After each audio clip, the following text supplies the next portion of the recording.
Baik, sobat pelatihan yang berbahagia, selanjutnya kita akan belajar bersama terkait dengan bagaimana mengolah hasil asesmen pembelajaran. Sobat pelatihan sudah siap? Baik, kita akan pelajari bersama-sama. Sobat pelatihan yang berbahagia, selanjutnya kita akan belajar terkait dengan pengolahan hasil asesmen. Nah, ketika mengolah hasil asesmen, seorang pendidik bisa menggunakan analisis baik secara kuantitatif maupun kualitatif.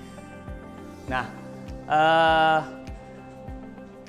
ketika data yang dikumpulkan dalam mengakses itu dalam bentuk angka-angka, maka itu kita menggunakan analisis kuantitatif, dan ketika datanya berupa narasi, deskripsi, itu kita berarti menggunakan analisis secara kualitatif.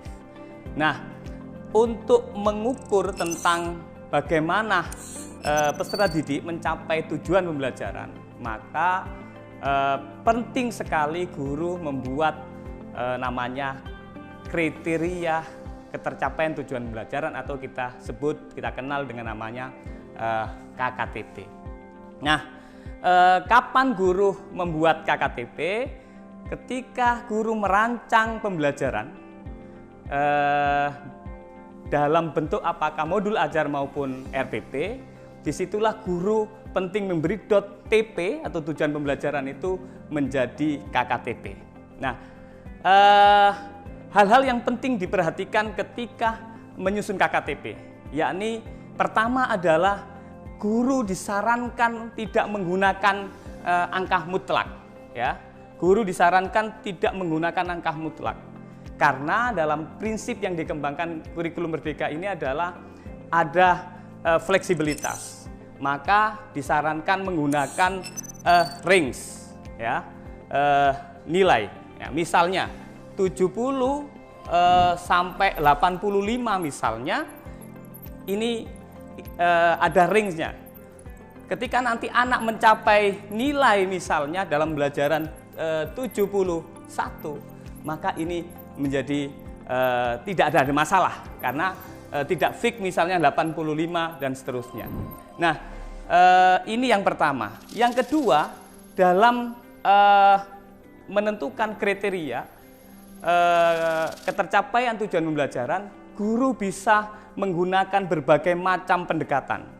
Setidaknya ada 3, yakni menggunakan deskripsi kriteria, juga bisa menggunakan rubrik, dan juga yang ketiga adalah interval nilai. Nah, bagaimana contohnya ketiga pendekatan ini? Seperti ini contohnya. Jadi ketika menggunakan deskripsi kriteria, maka yang terwujud adalah bentuknya naratif seperti ini. Laporannya dalam bentuk deskripsi.